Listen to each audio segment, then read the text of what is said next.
Hello and welcome to the Scientology Money Project on YouTube with your host, Jeffrey Augustine. Glad to have you here today on Sunday, May 5, 2024. And it is, what time is it? 6:30 here in Los Angeles. So let's turn off the music. And glad to have you here. There's a lot going on. There is a lot going on I want to cover. But let's look at our comments. Oh, hi, Denise. Denise is here. We have John. And is Clearwater Chad, Chad, who's been Inspector Generaling all over. I hope you approve of the show today, Clearwater Chad. And yes, in the answer to the question posted on the topics, yes, it's always about the money. It's going to be a lot about the money today, but there's context I want to go over today. Hello, Joe. Welcome to the show. One Love 51,000. Welcome to the show. Hi, Wayne. Always good to see you here. I try to look dapper today. Today we have on, I was going to wear the tuxedo today, but I thought, a nice smoking jacket would be better. Over and out. Oh, I like that picture of Ron. Thank you for exposing Scientology, the criminal. Well, thank you. Yeah, I like that L. Ron Hubbard and the cowboy hat. That's director. Hi, Wise Mama. Adam, always good to see you here. SPTV never ends. Hey, howdy from Jacksonville. Well, hello to you in Jacksonville.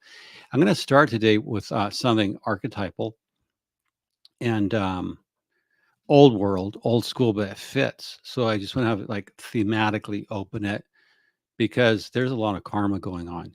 And I thought it was important to speak to karma, and I want to do it symbolically with something archetypal, old world, and quite beautiful. And I'm going to open with a tarot card, and this is the Justice card, and this is from a website. I didn't write this. I think it's Astro Magics with an X, Magix.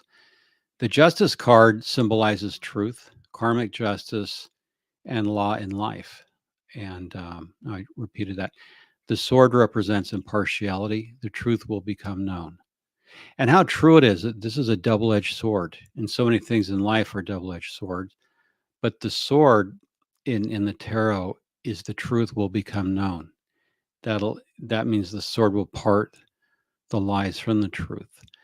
The appearance of this card implies that you should be watchful of your actions because everything has an effect or a reaction. Your past is connected to your present, so remember it will eventually come back to you, whatever you do. If you want positivity in life, you have to spread positivity around you. You are accountable for all of your actions. Life is fair for everyone. Only you have to decide what you want in your life, a fair and honest life or a life full of deceits or masked realities.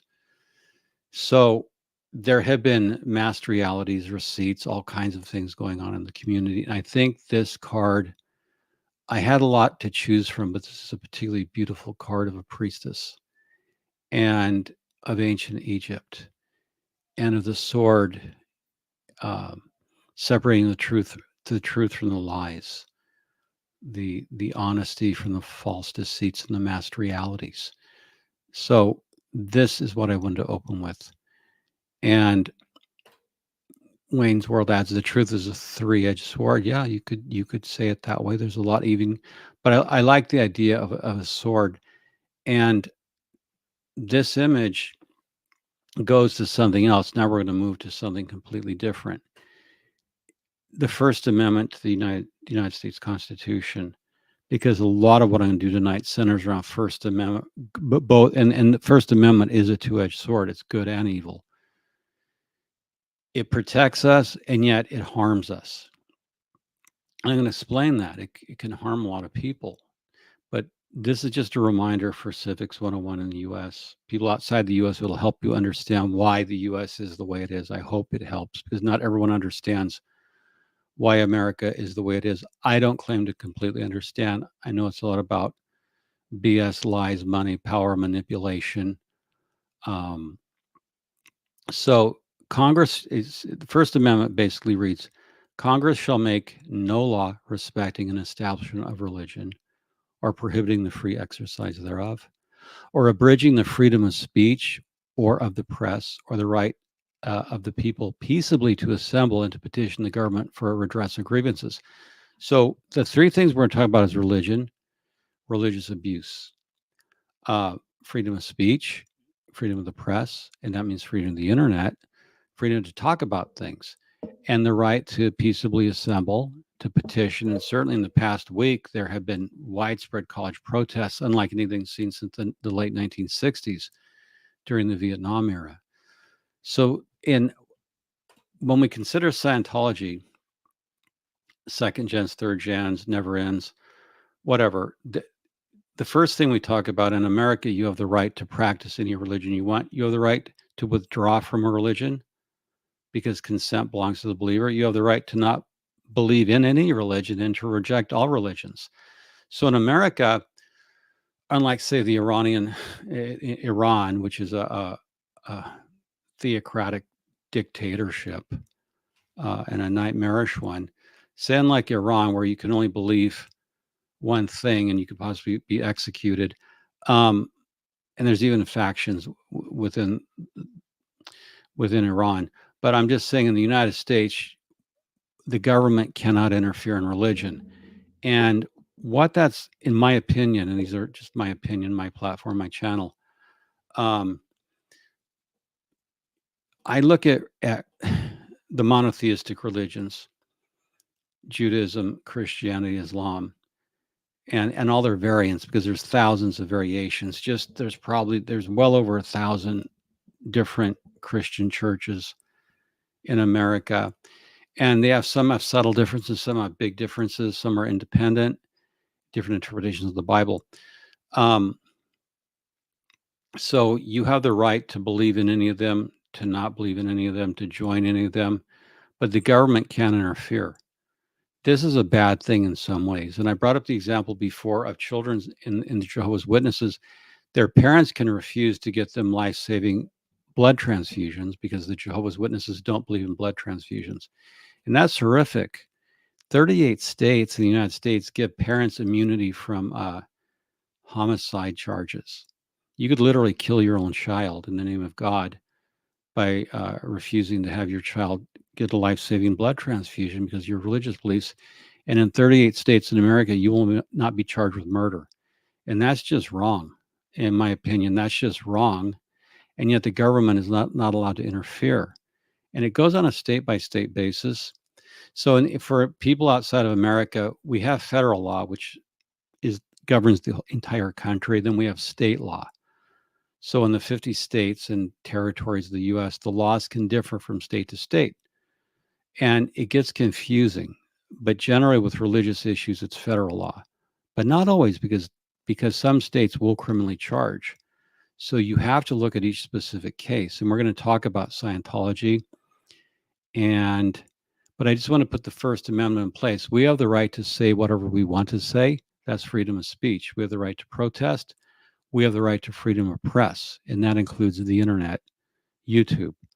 So there's a lot of things, a lot of freedoms, and then there's a lot of ways to game the system, especially if you have lobbyists with money. Wayne's World, at least that's a major influence. I always wonder why U.S. culture was so bloody weird and familiar all at once. Well, U.S. culture is, our popular culture is copied the world over. People want to come and live in America. I know a lot of Brits who left because they can make so much more money here than they can in London or the UK. And that was true up through the 70s and 80s. A lot of people came over, because you can have money, you can make a lot more money here. But a lot of people don't understand it. And when it comes to Scientology, when I talk to journalists who live outside the United States, they don't understand how these three big religions can have their own subjective, I call them subjective kingdoms, because in Christianity, it's a subjective kingdom. It's a theocracy. And the Christian evangelicals in America want to take America back for God as if it belonged to God in the first place. So there's Christian dominionists, and they get into it goes into white identity and Christianity. So these are contextual problems into which Scientology fits. Yeah, that's SJ. That's your opinion, and what you need to do is get on YouTube and argue it. Get on YouTube and argue it. A comment on a blog doesn't mean anything. I respect your right to have an opinion, but go make a video. Make your case. Why? Because you're held to the standard. You need to present evidence for your argument. So you're free to have your opinion. Brian Kent's already been ousted from Child USA. You would have to prove that Child USA is corruption. So that's your opinion. And we're going to talk about it and get on YouTube and make a video. I'm so pleased. That's America. That's why I opened with the First Amendment. I'm not going to block you from the channel. I don't agree with your opinion entirely. And Brian Kent's already been out, so you're misinformed there. So, but thanks for being here. I welcome your opinion. And like I said, uh, one thing Aaron did right is say that we should have more SPTV channels, and I agree. And for SJ, who has a strongly held opinion, make a video, make your case. That's the power of your freedom of speech, is you have your voice in your platform, and you can make that case, because uh, we all have our own opinions, and that's why it's so nice to have SPTV or YouTube, whatever platform you want. I have my blog. People don't agree with me, and you're going to get criticized if you go out, and that just goes with the territory. And I have a DOA story. I understand DOA was just arrested today for uh, uh, my mod Sean told me that he was arrested for using a bullhorn, and that was interfering with a religious service. Over at the Celebrity Center, they posted a sign saying that there's religious services from 10 in the morning to 10 at night. They switch every 2 hours. So they're trying to argue that Celebrity Center has 12-hour a day continuous religious services. Therefore, you may never use a bullhorn. So Scientology is trying to use the law because you can't interfere with a religious service in America. And I agree with that in general, except when it becomes abusive, like Scientology's trying to say they're going to run nonstop religious services every minute of the day the door is open. So there's a lot of fraud in it. One love. The many religions should be hurting each other. Yeah, so let's get back into the slides. Now, I made this chart, and I'm complicated, but this is easy to break down.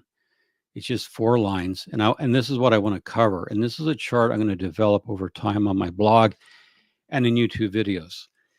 And this is how I'm laying out what I'm seeing. And so there's First Amendment religious protections. Okay. Now, as I've seen it, and I've grown up in America, I've been in religion my entire life and in spirituality my entire life, for good and bad.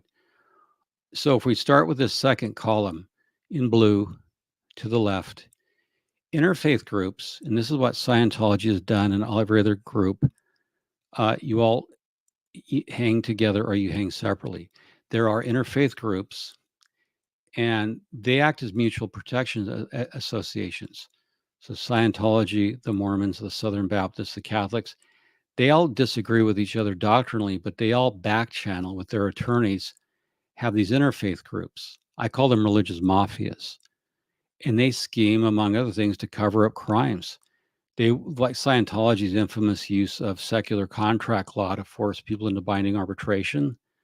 So these groups are venal.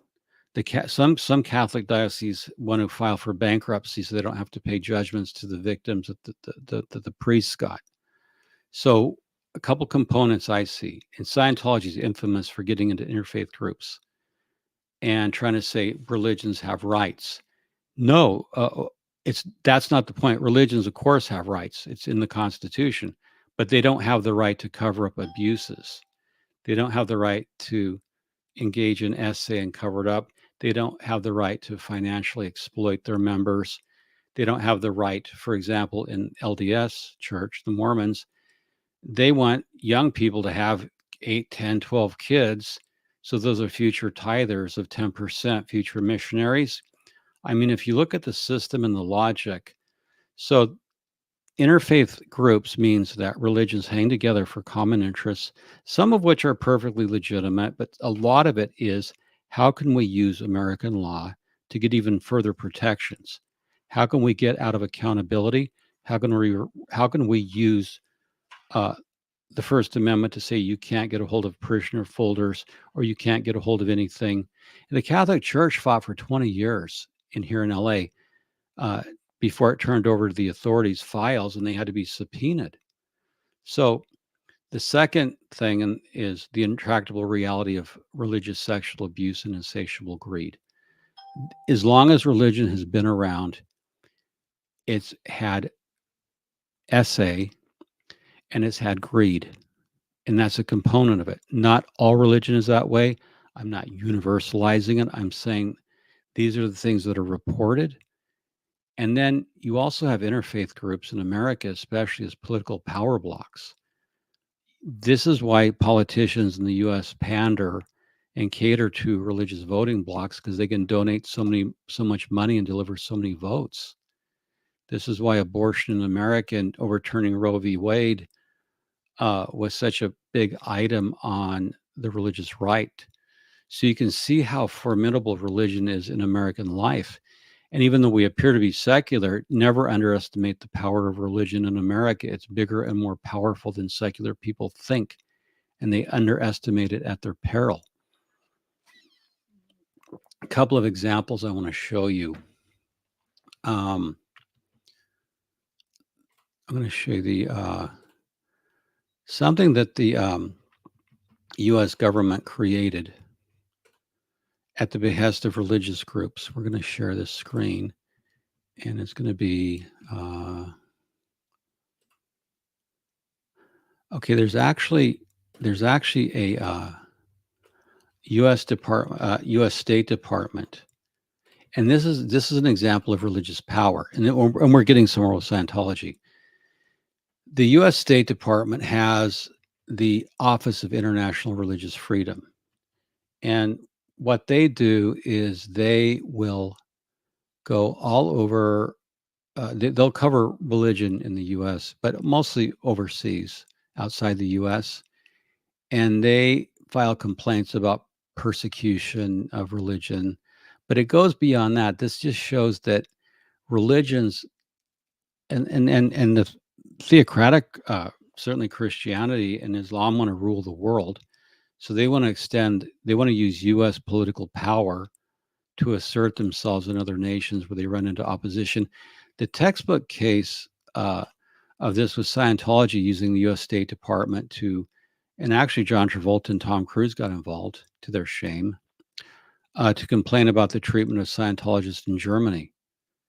You know, the United States and foreign policy, the United States should have no right to tell the German government that it does restrict the practice of Scientology in Germany.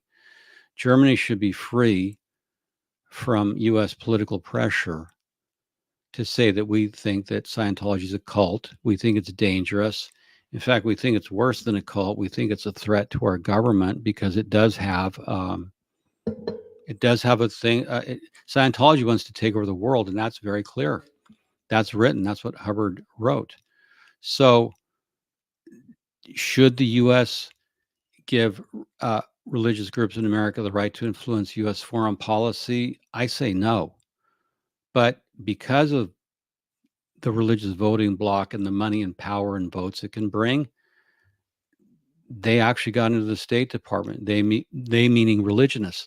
So the very same churches that have problems with SA and their leaders have been arrested, criminally charged in many cases, or they're putting onerous financial demands on their members. Like if you have 8 kids and you're in your early 30s as a couple and you're trying to feed 8 kids in your LDS and the church wants its 10% for you to be in good standing and be able to go in the temple, that's crushing pressure.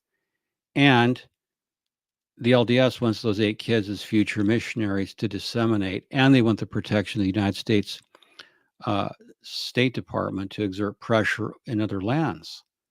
So it's sort of like the religions want it all ways. They don't want to pay taxes, even though they use the roads, they use the schools, universities, medical systems, everything that taxes pay for. They want to use that infrastructure without paying for it. So they're deadbeats that way, I think. They also want the State Department to influence governments, sovereign governments elsewhere, so that they can get their way in foreign lands. Now, the Constitution tells the government that it can't interfere with religion. Religion should not be able to interfere in the U.S. State Department. So these are questions of separation of church and state. And again, I'm going somewhere with this, but this is just contextual. Um, yes, Ben Bacon Bits. A U.S. Senator added 11 U.S.C. 548A2 to the bankruptcy code, allowing someone to donations of religious. So, yeah, you can donate up to 15% before bankruptcy. Yeah, that's this is interesting. The Feshbachs, a formerly wealthy Scientology couple, Matt Feshbach and Kathy, they declared bankruptcy and they tried to discharge their. It was millions of dollars. They had the IRS. They tried to discharge it in bankruptcy court, and the judge said, no, because you lived a lavish lifestyle, you had the abilities to pay, and you were donating to your religion. And the judge was saying that you need to pay your taxes before you donate lavish sums to your church. Religions are corporate sovereign citizens. Yes and no. That sovereign citizen thing is really creeping into it. Typo. Sorry. Okay, that's fine. We don't. I understood what you were saying. So I'm going to get back to this chart. Let's just remove this screen and go back to this. Okay, so the top line, religions are self-serving, in my opinion, self-serving, subjective kingdoms that want their own way. And not only that, but they want to control the government. So religions I see as being dangerous, especially the bigger they are. They're dangerous, they're subversive. They've been behind subversive political movements. After Waco and Ruby Ridge, that gave rise to a lot of white nationalist identity Christian groups, and that's why the FBI watches them. So it's pretty turbulent world, and Scientology's in the mix, they actually want to sell their secular programs like Narcanon and their drug treatment program, their quack scent. They want government money. And so you've got quite a toxic brew going, but it's very powerful. Scientology enjoys the protection of the big religious groups in America who have the lobbying power and clout and money.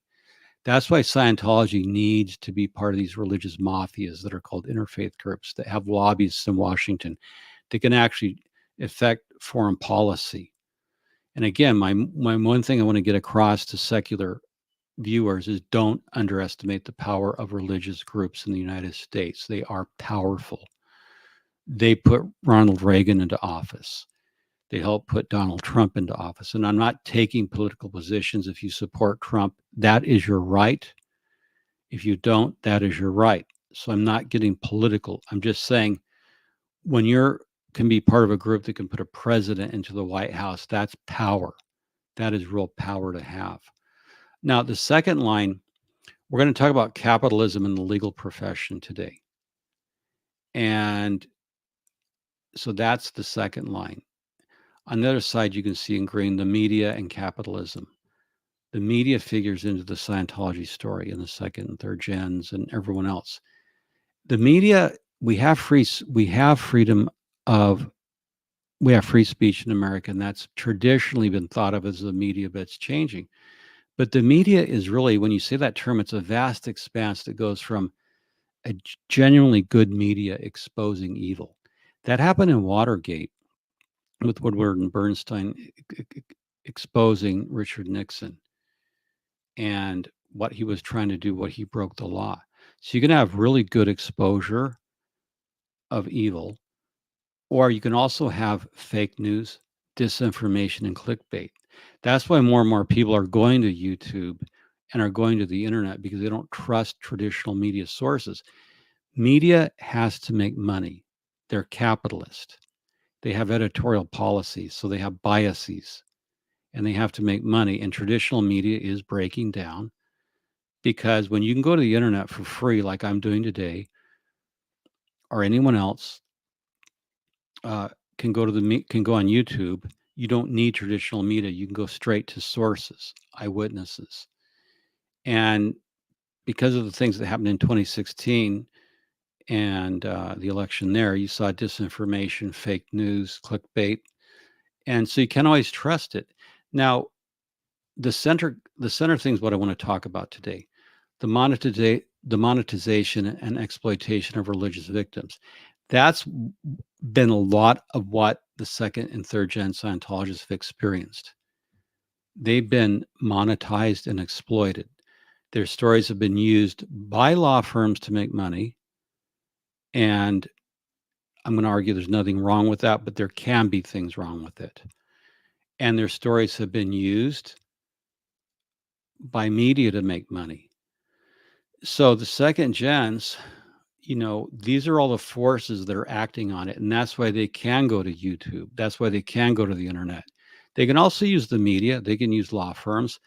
But I wanted to put together a chart of the dynamic forces in the US. So some, Valeska Paris, they want to force Valeska. And I've interviewed her years ago. Very courageous woman, the Jane Does. They need the media to tell their story. They need attorneys, but they don't want to be exploited by either. And so all these forces act upon them. So you do have Aaron Smith Levin telling their story. He has, he has a particular group with which he identifies his group, and so he'll tell their stories. And so this is part of the free speech debate, and things have happened, and we're going to get into some of the things that have happened with. And I just wanted to give an example. I didn't know about Brian Kent, disgraced attorney Brian Kent, until Rabbit leaked it. And Rabbit, I'm glad you went on and talked about it. And if you take some slings and arrows for reporting something, you're a big person, that's going to happen. I know it's going to happen, but I'm glad you leaked it. I didn't know about Brian Kent. When you told about it and what Brian Kent had done, I was shocked. And I think the Jane Does are going to make more money suing him and his former law firm than they may make off their lawsuits. Brian Kent, in my mind, is based on what I've seen, a top-level predator who abused his position of trust. I don't know what criminal charges could be pressed against him, not being a lawyer or a prosecutor, but if there is criminal charges, he should be charged.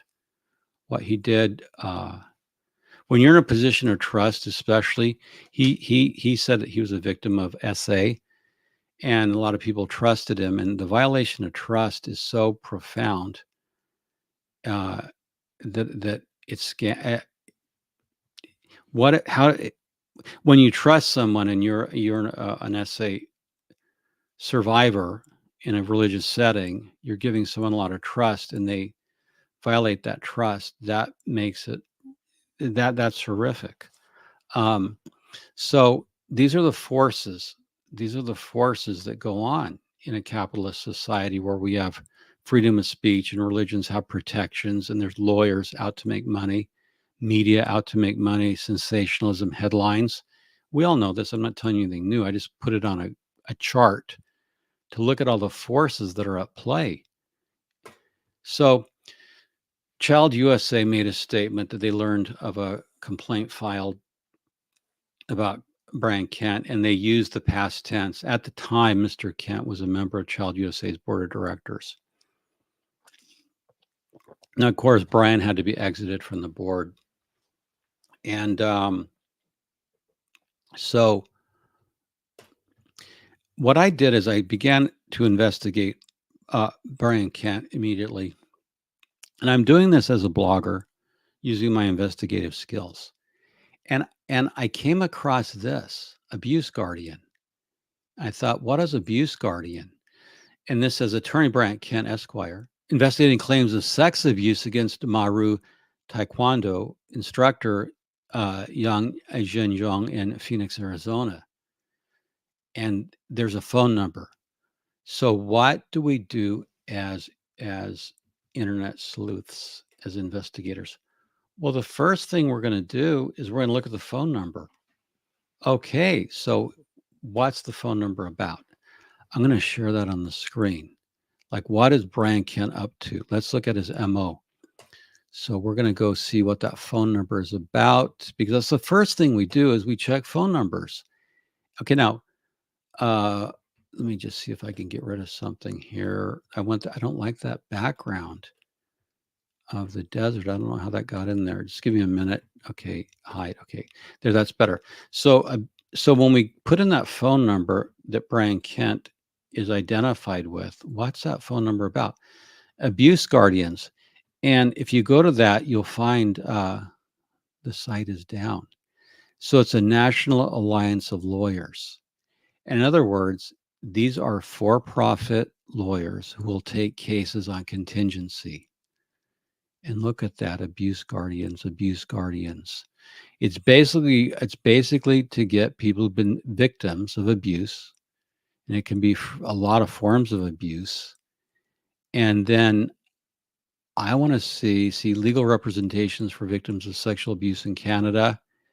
So it looks like it's a marketing tool to get clients who've been victims of abuse. It looks like Abuse Guardian, and there's Kat Thomas was in there, daycare abuse lawyer. So if you've been abused by daycare, by doctors, victims, robocall lawsuit blog is that phone number traces to, like, this is a marketing tool for lawyers called Abuse Guardian. And it's like an umbrella group, but it is marketing.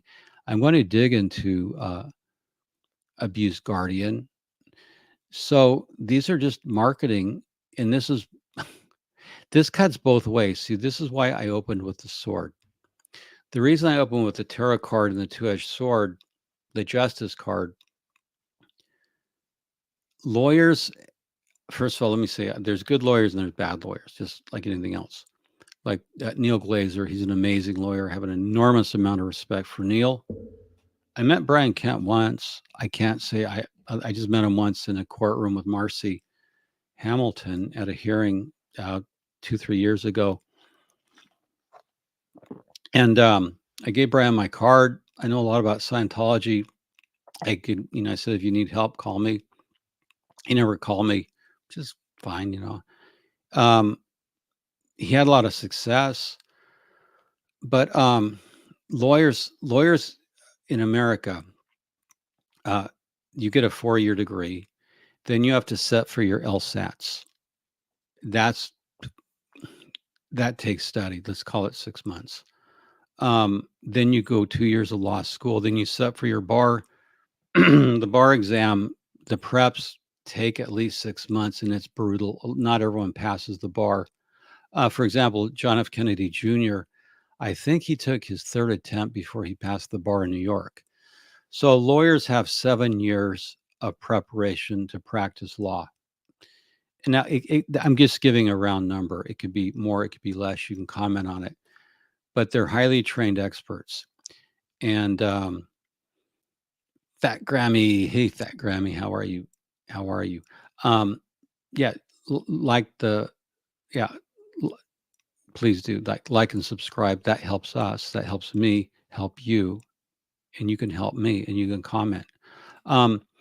So lawyers take 7 years, which is a lot of work, and this is a capitalist society, and you got to support yourself. And if you like law is a noble profession to go into. You can help a lot of people, but you can also, you get a point where if you get greedy, and I'm going to show some stuff about Brian Kent that's not particularly flattering. Not particularly flattering. And why he lost control, maybe it's part of the corruption of money and power, all the accolades he was getting, but he was making a lot of money. But here's the other thing. If you leave the Sea Org and you've been the victim of SA, and you don't have any money, and a law firm is willing to take your case, most law firms take a 35% contingency fee. So you don't have to put any money out of your pocket. That's how it works in the US. If you sign a contingency, the law firm usually wants 35%, sometimes 40%, for like personal injury. They can go as high as 40%. So if you win $1 million, they're going to pocket 400,000. You haven't had to put any money out of your system, or I'm sorry, out of your pocket. So that's how it works. And it's a good deal in that you can get a good lawyer, but you're going to pay a premium price. They're going to get 35, 40% of your fee of whatever they collect, but they're going to have put all the money and time and expense out of pocket. And they're going to take some risk because there's no guarantee they're going to win your case. So Brian, okay, like I said, Brian appeared to be part of this thing called Abuse Guardian, and it looks like it's Abuse Guardian, and it was like this marketing tool for lawyers to get hooked up with clients and make some money, because part of, not all lawyers know how to market, and so this phone number led right to Abuse Guardians. Now, when I went to abuseguardian.com, if you're on a computer and you can, let's type in abuseguardian.com, and we're going to see what that's about, what Brian Kent was a part of. Abuseguardian.com is, okay, so this is the website. Let me pull it up for you. Remove. We're going to look at abuseguardian.com, and this is going to go into the money and what some of the second gens may not be aware of. And I'm just doing some more investigation, maybe taking keying off of what Rabbit has done. So we have abuse.com. Okay, there's Abuse Guardian. Okay, we're going to share that. So this is oh, look at that. Wow. I'm getting like a hall of mirrors. I should remove that. That was strange. Anyway, Abuse Guardian. I just want to show you what they're going to do. So if you're a victim of SA and you wanted to, oh, I see what I did wrong. I have to remove something from stage, stop screen. Okay, let's go back up. So I wanted to look at the marketing of how Abuse Guardian goes to work. And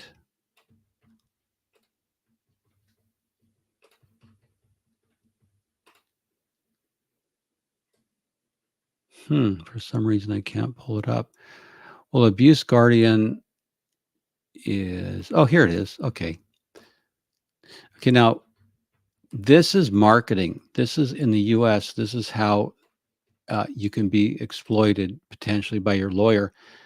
And now Abuse Guardian is a clearinghouse, and they cover sex abuse lawsuits, sex abuse, sex trafficking, child molestation resources. So you can get hooked up. It says, because we believe you.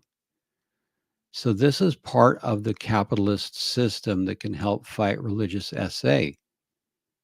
And is this a win-win? Does this help people with no money get justice? Sure, it does. It can.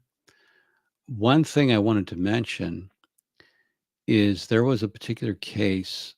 So you can see that Abuse Guardian. If we go to the website and we look for Brian Kent, it looks like Brian Kent is beginning to be deplatformed, de-indexed, because there's some things with which he was associated. If we look for attorneys in Philadelphia, I don't know that we're going to find Brian Kent, or at least I couldn't. So it looks like one thing that's happening in the legal profession is that Brian Kent's being deplatformed off these sites, off these marketing sites. And there's like Southern Baptist Convention, abuse.com. It looks like that site is down. and that was part of Brian. But Brian, the fact that he was, it's almost like he was getting Google alerts. My guess is he was getting Google alerts because he's here in Phoenix, Arizona, against a Taekwondo instructor, and Brian was all over the place marketing.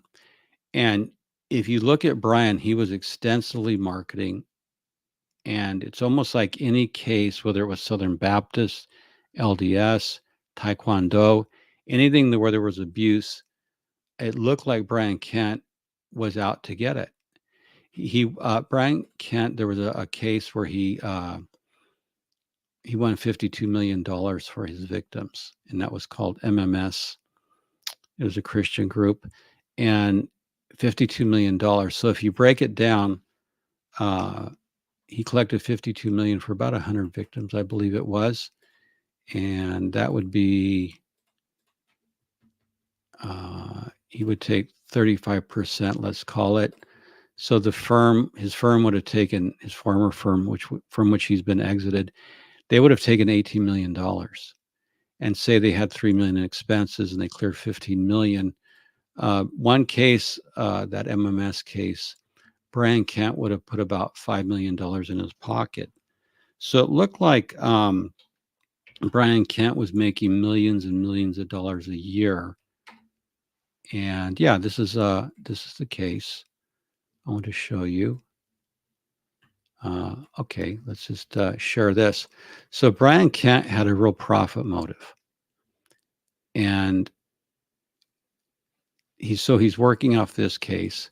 Now I want to show you the amount of money that's involved in this as a business. So I want to ask you guys, are the victims being exploited through law firms? They're obviously being helped, but are they being exploited? Because if the victims wind up with $50,000 each, and Brian Kent winds up with $5 million, is that profiting off victims?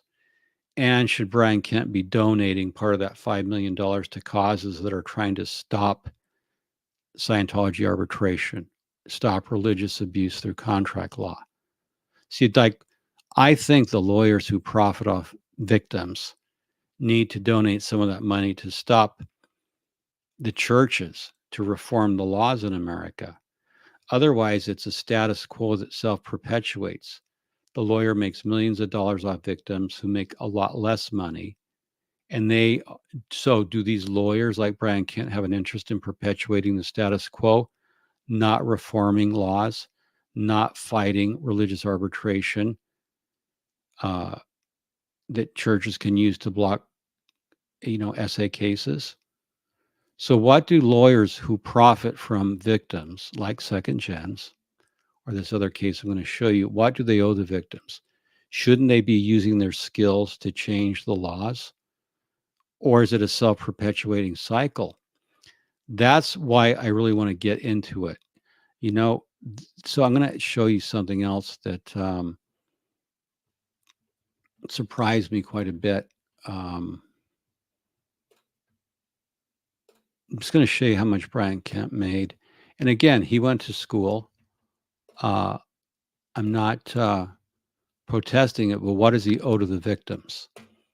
Okay, so this is a pretty famous case, and you can Google it. It's really, really, really awful. This is one of the worst. So this was the $52 million settlement reached in abuse case at Miracle Meadows School. This you should read about how horrendous it is. And it says, this was to read the details of this are horrific. It will really, really drive you to tears. And it says, Philadelphia attorneys Brian Kent and Guy DeAndrea of Lafitte, Bucci and Kent have announced that they have secured a record settlement of $52 million on behalf of 29 victims who endured years of sexual and physical abuse at Miracle Middle School in Harrison County. So a lot of stuff went on. Okay, but I want to do the economics to just get you thinking. Okay, so let's say Brian gets a $52 million. So $52 million, his firm, let's say they take 35% or 18 million, so minus 18 million. And so that means there's 34 million for the victims. Now, divided by 29 victims, they're going to each get $1.1 million. 1.1 million. The firms, Kent's law firm, Laffey, Bushey and Kent, pocket 18 million. The victims pocket 1 million. This is a case, and this is why lawyers get criticized. The victims get 1.1 million. Brian himself probably pockets $5 million. His partners pocket 5 million. They, I said they got 18 million, knocked off 3 for expenses. I'm just doing back of the napkin math. So morally, if the victims get 1.1 million and Brian takes Brian and his firm take $15 million payday after expenses, and it could have been more. I'd like to see the numbers in this case. Shouldn't the law firm, Laffey, Bushey and Kent, shouldn't they put in 3 million or 5 million to some kind of lobbying effort to change the law so that this doesn't happen again? Shouldn't they be paying lobbyists to end these laws that allow this to happen anyway? Shouldn't they be lobbying Congress? They owe the victims some of that money. Otherwise, the system just self-perpetuates, and the lawyers have no interest in changing the status quo because they can make money off the victims. So the exploitation of religious victims. Now, the other side of the argument is the lawyers went to law school. They qualify for the bar. They have years of experience. They put up all the money up front. And so, and we're in a capitalist system, and you can agree to a contract where if you're powerless and poor, that $1.1 million is tax-free. That settlement is going to change your life and get you, hopefully, nothing can make up for the abuse, but we pay money in the U.S. system because that's the only remedy. But what do the lawyers owe the victims? So, yeah, this has become so normal in America. Lawyers making abhorrent amounts of money that we seem to let it slide. Well, that's part of the problem I'm raising here. The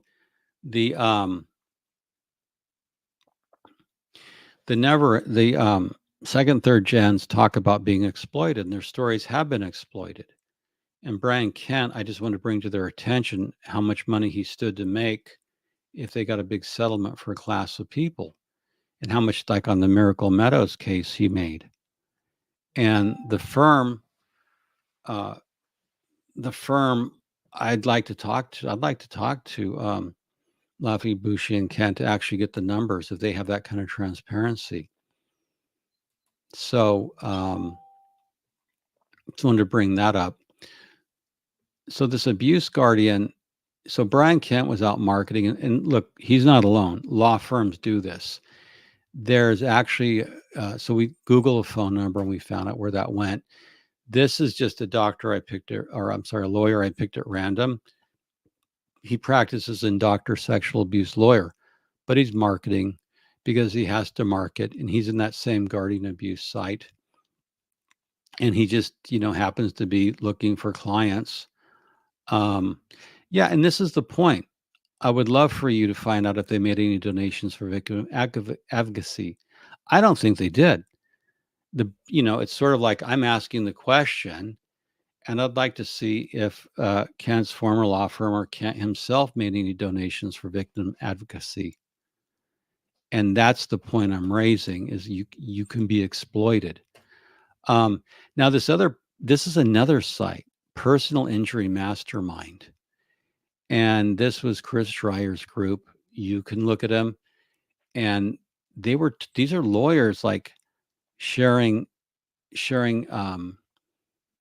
insider tips with other lawyers on how to get those big cases, how to get the big payoffs. So again, we're in a capitalist system. This is a question I want to raise. Here in America, there was just a lawsuit in America to sell a home. The realtors, as a group, would charge a 6% commission to sell your home. So if you had $1 million home and you hired realtors to sell it, they wanted $60,000. $2 million home, 120,000. I think for the amount of work to sell a house, if I had $1 million house, um, it's not worth $60,000. I've been in sales and I know the amount of work it takes to. I haven't sold houses, but I know the amount of work it takes. There's no way you can convince me, as a capitalist, as a homeowner, someone who's sold money, that to sell $1 million house, you should be forced to pay the realtor $60,000. That's an overpayment, and that's that's greed. I'm sorry, it is. If you're a realtor, you know the law just got passed because 60,000 to sell $1 million house, especially when the interest rates were low. It doesn't take $60,000 worth of labor to sell $1 million house. It doesn't. I'm sorry. So the law was changed because that was viewed as skeezy. Skeezy is meaning illegitimate or greedy or kind of scammy. So the laws just changed in America where realtors can't insist on their 6%. They have to be competitive. To sell $1 million house, maybe $15,000. It's not that much work to sell a house, especially when there's a housing shortage. It's just not that much work. What you get in a car, you show some buyers, you kind of give it to the escrow company. It's not rocket science. So does the law firm do do law firms in America need an overhaul whereby they can't take 35 or 40% from the victims? Aren't the victims entitled to more? That's one of the questions. Because is it exploitative to take the lion's share of the money off the suffering of others? And that's one question the second and third gens are raising. And that's why they've singled out some journalists for criticism who've done some things that hurt the cause. And certainly Tony Ortega has taken some criticism for that, where he should have shown restraint on certain things. And that's freedom of speech. Tony Ortega is going to take some criticism. But the Jane Doe's ask him not to list something. He's part of the media. He's hell bent to break the story. That's his right to do, but he's going to take the flack as well. So I looked at Personal Injury Mastermind. It appears that they have deplatformed Brian Kent. It looks like Brian Kent's it looks like some places have even been de-indexed. And correct me if I'm wrong, but I think it looks like Brian Kent's being made a non-person in the legal profession. Like he's taken a huge fall. He was once lauded as a hero. And, what got to Brian Kent? What changed him? He made a lot of money. You can Google it. I mean, I started adding up. He went way over 100 million. Brian Kent made a lot of money. Now, he was lauded as a hero, so he did a lot of good. And this is the conundrum. You can do a lot of good, and I'd like to see his income tax returns.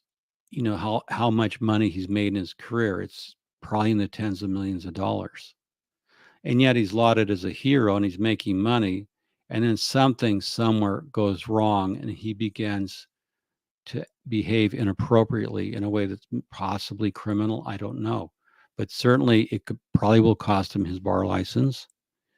So these are worthwhile questions to ask for the victims. And I'm not making any friends of lawyers here, but I think lawyers will say that's a fair and legitimate question. If they're going to take a big payday, should they not contribute part of that to stopping the system that caused the harm in the first place? I say yes. So these are the trade associations. Now, this is a firm. It's called rankings.io. And basically they're bragging that they can help help you as a professional increase your ranking. Rankings.io. So if you're a professional, you go to them and you get search engine optimization so you can get the cases before someone else. And law firms who specialize in Social Security, disability claims appeals have a government regulation cap on successful income from successful cases. I went through this in 27. Okay, good. That's good to know that there's a cap in some parts of the law. And I guess when there's government monies involved, the government can cap it. In some cases, for medical malpractice, states have capped medical malpractice. And just go out there because I can, Pam, again, without being political, um, something about which the right complained about during the getting the jab. Basically, the manufacturers of the jab had immunity, virtual immunity from anything that went wrong. So, yeah, when it comes to government, you raise a good point, Pam, and I thank you. The government has placed caps in certain things. I believe there's a cap if you get killed in an airplane crash. When you buy the ticket, there's a limit on death by airplane crash. So there have been some parts of the law where there have been caps placed, and I believe it's vaccinations are one of them. Uh, so Social Security benefits, some government cases. I do think airplane crashes. I would need Zach. Hello, adorable anarchy and your pink hands. Um, so Zach Morgan's uh, is in aviation law, and I'd want to know from him what's the cap, or is it unlimited? Like if I guess it depends if you're 22 and your lifetime income is projected, you would make say 25 million or whatever, 20 million or 10, depending what you did. Do they do it that way? So there's different formulas for it. But this getting back to um, this slide, uh, this is a firm that you pay if you're a lawyer or some other professions to get you rankings. And these rankings can influence people to choose you versus another attorney. Now, I want to look for Brian Kent on rankings.io, and you can see that in the search bar, rankings.io, Brian Kent interview. They have already 404 this guy. So can you believe that? Uh, Brian Kent has already been 404'd. We don't know who he is. Never heard of him. He was some guy. So I'm just showing some of the collateral damage and fallout Brian Kent has and I'm telling you, I have some evidence where he looks like, or not he, but it looks like people related to Brian Kent are de-indexing the pages. I've had to use the Wayback Machine, and it looks like de-indexed. Um, I don't know what you're doing there. Let's get ban this user. You can go take that elsewhere. Jessica, not interested in um, Brian Kent. You done messed up. Yeah, he did. He did. And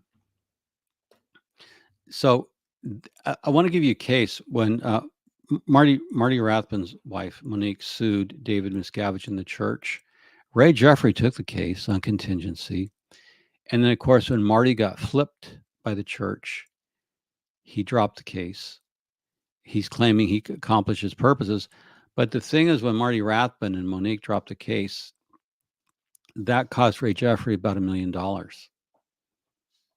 So it can cut both ways.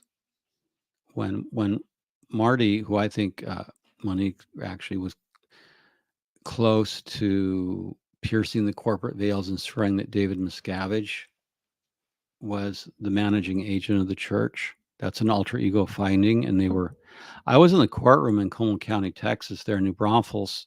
New Braunfels is a great place. One of the last living moonwalkers is there. So I was there in court watching David Miscavige's attorney, Mr. Jefferson, write something about an alter ego finding and writ of mandamus and some other stuff. So yeah, Ray Jeffrey lost $1 million when Marty got flipped. So there is some risk to attorneys if you don't lose the case and you take it on contingency, you don't get paid. That's part of why maybe they ask for high fees.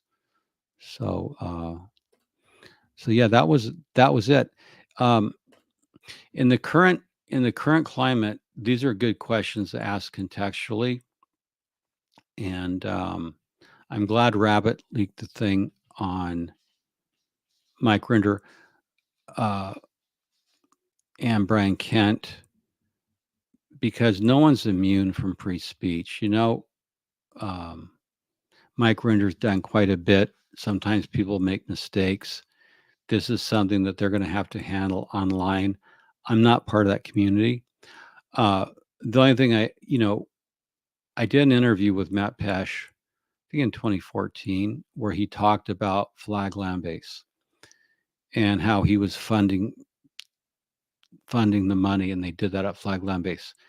Now, I did want to say this about Matt Pesh. I told Matt Pesh and I told Jackson, Gary Moorhead, uh, I had been told by the FBI that they were interested in money and kids.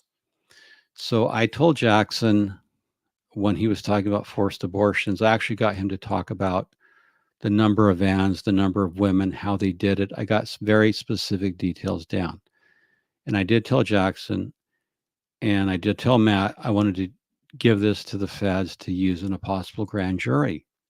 And they both agreed. But hearing it, I was really shocked. When I got Matt talking about the details, and Matt was willing to go in front of a grand jury and testify. So I just want to clarify that Matt was willing at that time to go in front of a grand jury and testify. So was Jackson. And so was Mike Rinder. They were all willing to testify. My question is, and I'm putting that in the interest of fairness and to help fill out the picture, because I did the interview that's being quoted. I did the podcast. And that is context I wanted to add, that they were willing to go forward in front of a grand jury, come whatever may, face the consequences. I think Jackson, uh, Gary Moorhead, former security chief at Gold Base, the sense of remorse he felt is so deep and keen for what he did. I was touched, and nobody's proud of what they did, but they were coming out exposing it. More of the story needs to be told. One thing about the threat to Aaron about Anonymous is after you. When I saw that, it was infuriating that whoever did that, and I know who did it. First of all, you don't threaten. If Aaron wants to say something as the right of free speech, you can make an argument against it, but you need to come out. You don't do it anonymously. That's BS, and that's cowardice to do it anonymously behind a fake anonymous account. And anyone who knows Anonymous, and myself, Tori Chrisman, Mark Bunker, so many of the old guard, we protested alongside of Anonymous in 2008. And Anonymous's, one of their main rules was, we are no one's private army. And even someone of the stature, Jerry Armstrong, he wanted them to take on his civil case, and they wouldn't. They said, we're no one's private army. And so that giveaway and that Anonymous threat with 29 followers is, Anonymous is no one's private army, and Anonymous is not going to go after Aaron or anyone else because they're not a private army. And they said that, and that's one of their principles. And so some of the criticism needs to be cleaned up, and some apologies need to be made. And I'm not in either, it's sort of like I'm in that same conflict, that I respect both sides and their accomplishments, but conduct needs to be called out. That is why I opened with the card I did. And look, this is why the truth needs to be told. If apologies need to be made, they need to be made.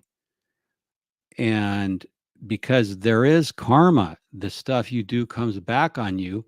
And it's like Johnny Cash did that song, that old gospel song, "What's done in the dark will be brought to the light," where he says you can run on for a long time, but sooner or later God will cut you down. That's an old spiritual. So this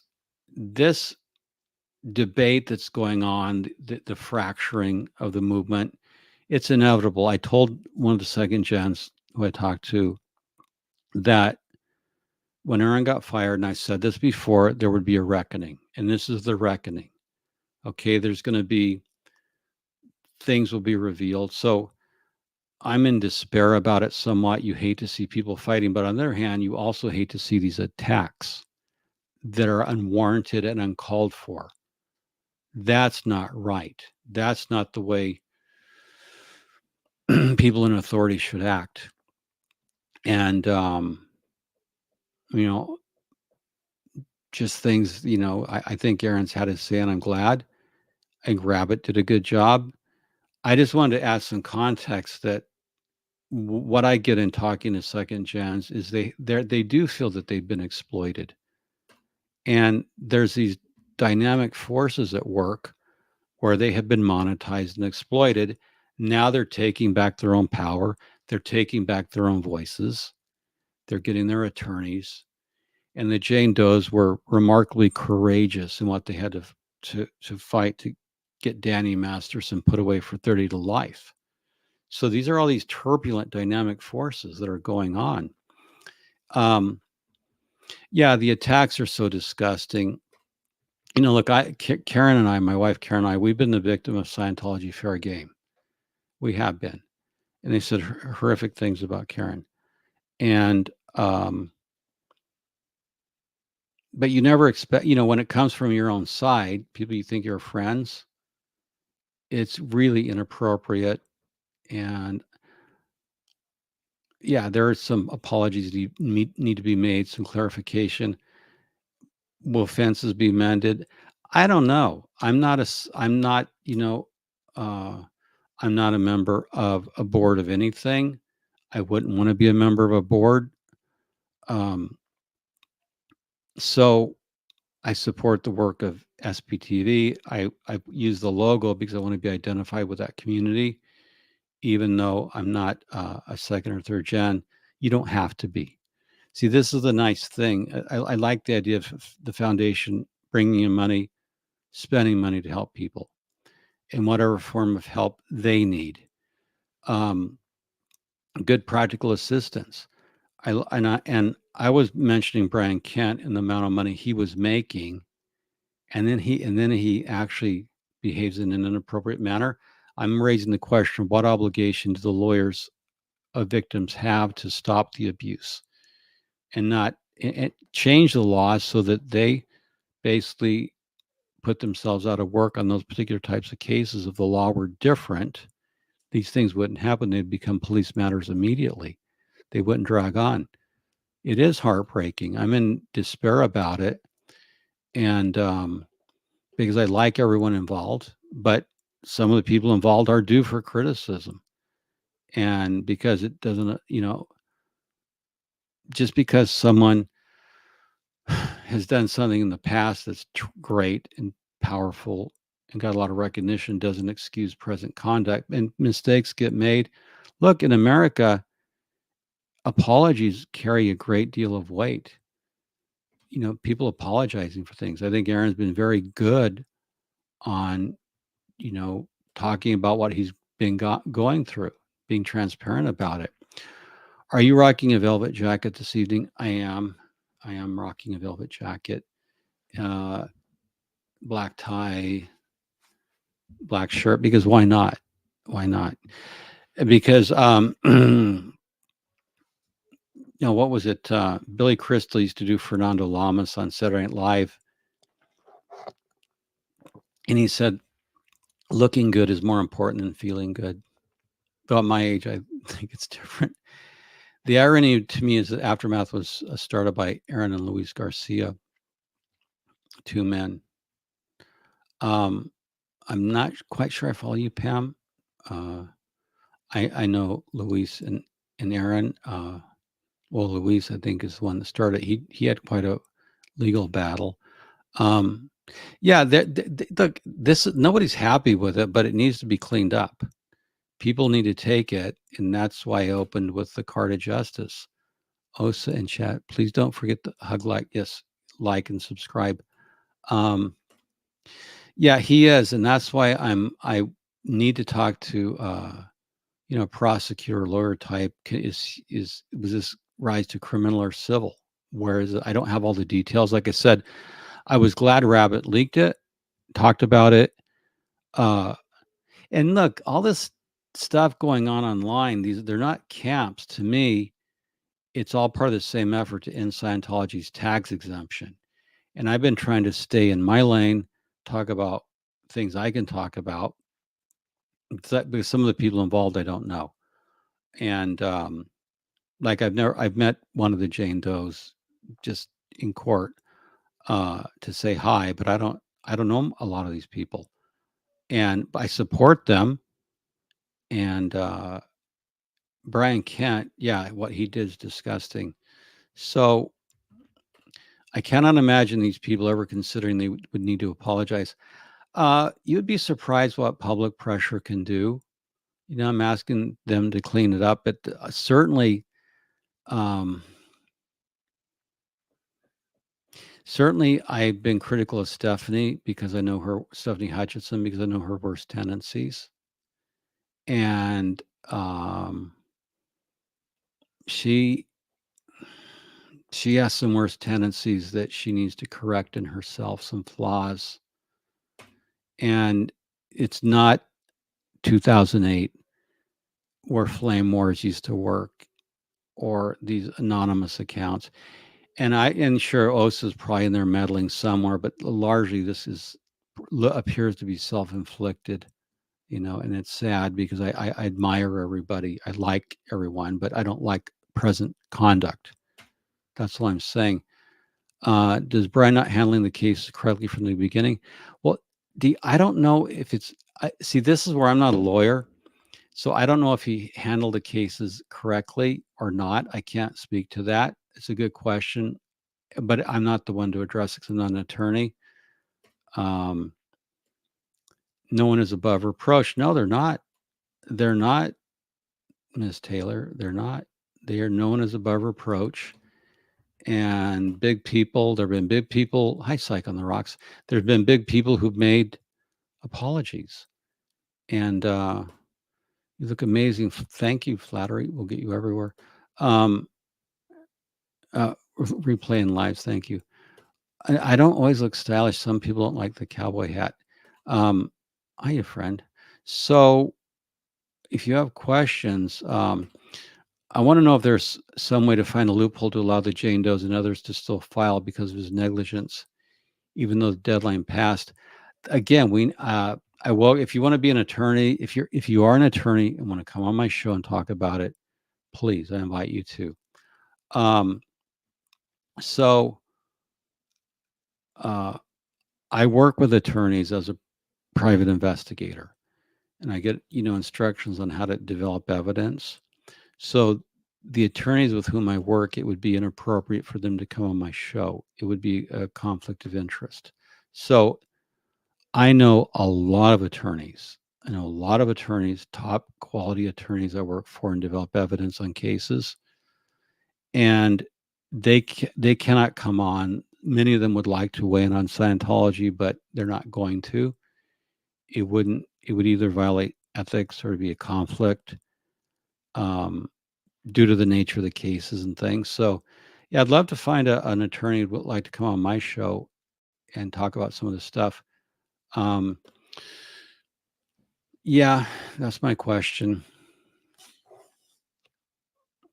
That is my question. I would have just shut. When you join a board, there's a code of conduct, and you should consider. And again, this is why I go back. You should consider that there's such a thing called karma. And again, this is why I'm coming back to this card. This is an archetypal truth of karma. The other thing is, internet people on the internet are so good in this community. Again, I go back to Rabbit. He's very perceptive. You're going to get caught. You can't get away with stuff on the internet, especially when you have a literary signature. I'm good at reading literary signatures. A lot of you out there are good at reading literary signatures. Sometimes things are so transparent, and there were things that were so unnecessary. And, maybe there should be a changing of the guard. Um, those are legitimate questions. But look at, given together all the forces, I'm glad that we can have free speech and talk.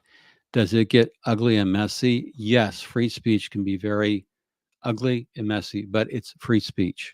Everyone's allowed to speak. Start your own channel if you want to start your own blog, your own channel, or both. If so you can have your voice. If you want to add to it, do videos. You got to start somewhere. You start with one video and an opinion, and you go from there. So the internet is forever. Yes.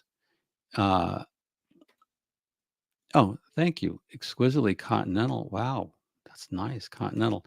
So that's, pretty much what I wanted to say. I'm looking into Brian Kent. I'm watching him being deplatformed by the legal community. And there's going to be more to come out of this. But Brian Kent was accomplished until his characterological, until I don't know how he got corrupted to do what he did. I don't know. But the violation of the trust of your clients is a profound betrayal. It's just a profound betrayal. And like I said, I'm glad Rabbit outed him.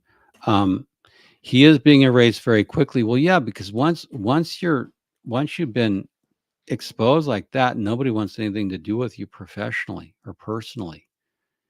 And I'll leave you with one thing. When all those years I worked in corporate, 30 years in corporate, we, meaning the salespeople, we weren't allowed to say a damn thing. We had to go to the public relations department or the legal department. We weren't allowed to talk on behalf of the corporation at all. So I guess I had a professional career where it was the one saying was don't speak now, don't write now, and pay later. So if there was ever uh, a potential legal issue or a corporate issue, we referred it to the professionals. And the corporation would issue a statement through authorized channels, either the CEO or the vice president of communications. So I guess through my paradigm, I'm used to a protocol. And I also don't shoot first and ask questions later. That's one bad tendency I see is people without developing a case and evidence, they shoot first and ask questions later. It's like everyone can do whatever they want. I'm just saying that I grew up in I spent a lot of years where I deferred to the professionals. In this particular case, the former PR professional's not doing a good job. But I'm in despair over this thing because I like everyone involved, but I don't excuse present time conduct, and that's it. So anyway, that's all I have to say for now. Remember, again, there is karma. Things come back. You can't hide in the light, especially with the internet. You're responsible for your own actions and conduct. And that's what it comes down to. And that's just an archetypal thing, but it's so beautifully represented in this gorgeous piece of art, this gorgeous card, the forces of life, Yeah. So with that, I'll leave you and we'll thank you for your time. Hope you have a great week this upcoming week. And let me see, yeah, let me just get some comments. Yeah, it is better to look good than to feel good. And as far as like when you do YouTube, you have to think about wardrobe. You don't always have to. Sometimes I just wear a black sweatshirt if I'm coming off of field work. I'm hoping to release some interest. By the way, I am writing a book. I hope to have it out by the end of the year. The manuscript's done. But I can firmly tell you, I am now getting the manuscript finished, ready to go in. It's going to be self-published. I'll talk about it later. It's going to be interesting, and Scientology will not like it, but it's all truthful, all documented, all factual, and it concerns a former pseudo-nuclear physicist, and I'll I'll end it with there. A pseudo-nuclear physicist. So with that, good talking to you, and we're going to take down the beast that is the Church of Scientology. We'll all do it together as a collective effort. So don't lose sight of what we're really after is to take down this beast by getting rid of its 501c3 tax exemption. That's the thing we keep our eyes on. That's the prize we keep our eyes on. So I'll see you next time around.